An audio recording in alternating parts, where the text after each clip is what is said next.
Okay guys, welcome back. So hopefully you guys watched the first video, which covers the first 3 slides of the PowerPoint I sent you.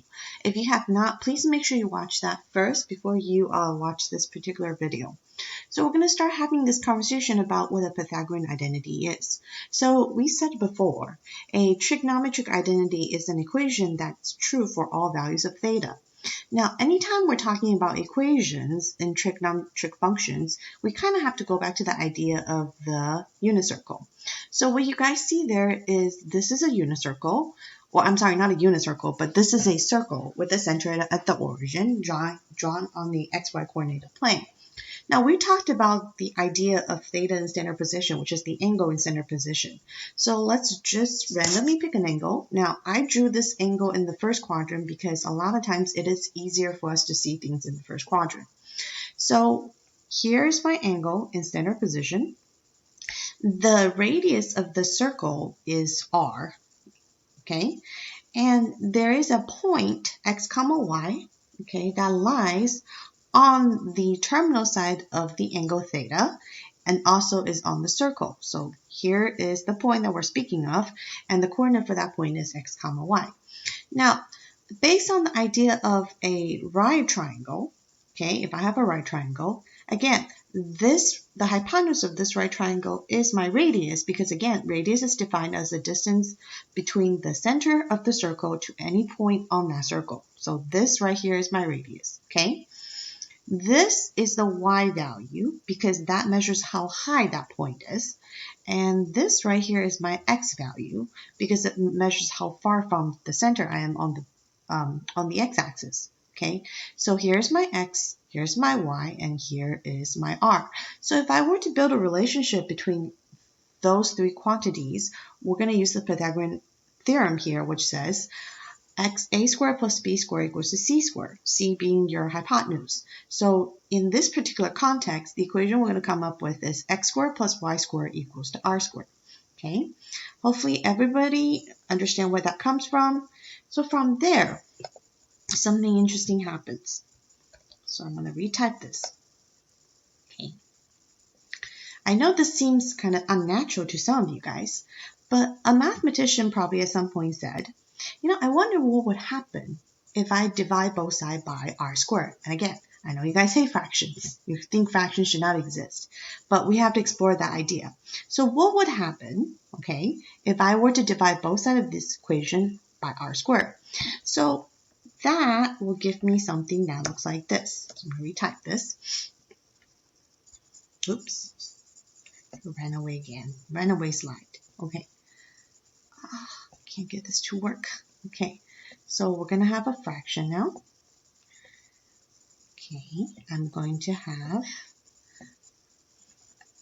x squared on top. And again, we're dividing both sides of the equation by r squared. Okay, so this is going to become r squared.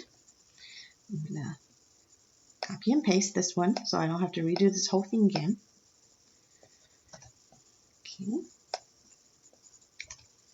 So this is now going to become y squared over r squared. And of course, r squared divided by r squared just equals to 1. Okay. Now, what was the point of this? Well, from here, something interesting happens. Because when I have something like this, okay, a way to rewrite this, if I remember my exponential property correctly, is that now I can rewrite, okay, x squared over r squared. I'm going to need a parenthesis here.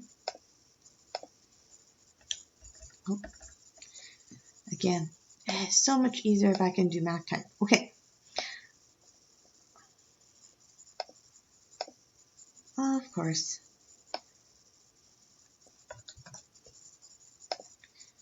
Okay, so get rid of all these. Bear with me, guys. It's harder when you have to read. Instead of writing, it's harder. It's a lot harder when I have to type this up. So I can rewrite this expression as x over r squared. which we know it's the same as x squared over r squared because of the property of exponents.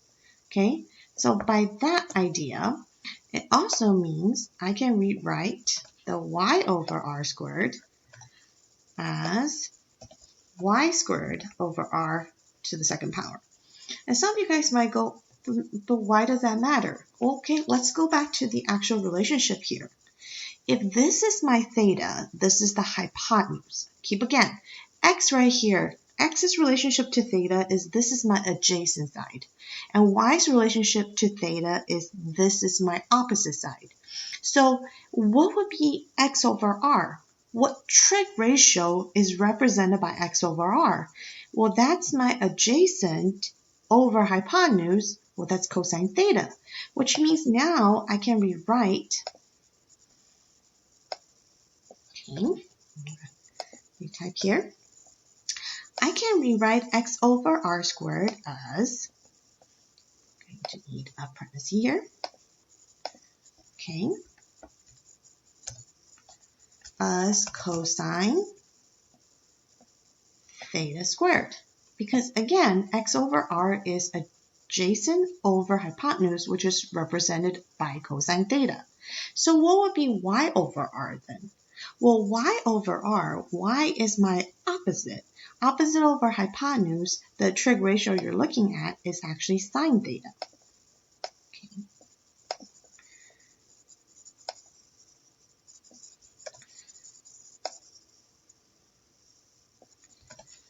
So instead of y over r, I'm going to rewrite this as sine theta squared. And on the other side, we just talked about it, this is still 1.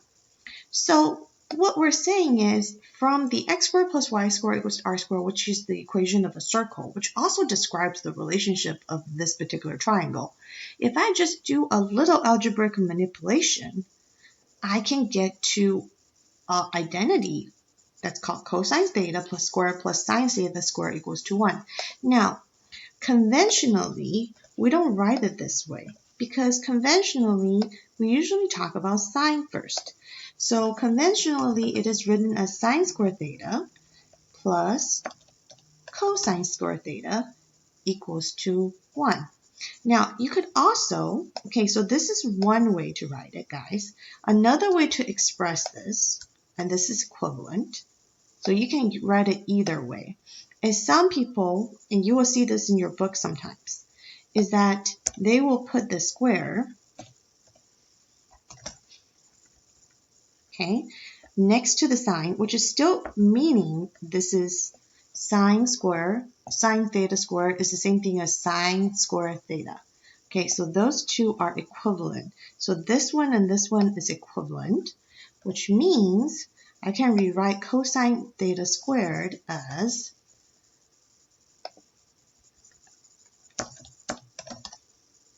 cosine squared theta equals to 1.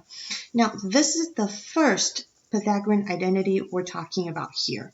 And I need you to understand where this one comes from because the other two, and yes, there's two more, is basically an algebraic manipulation of this one. So sometimes people refer to this one, they nickname it the mother of all Pythagorean identities. Okay, so hopefully go ahead and fill through this notes. Go ahead and make sure you understand the relationship and make sure you understand the difference. If there's the sine theta square is the same thing as sine squared theta. Okay, and after this, go ahead and go on to the next video to finish this up.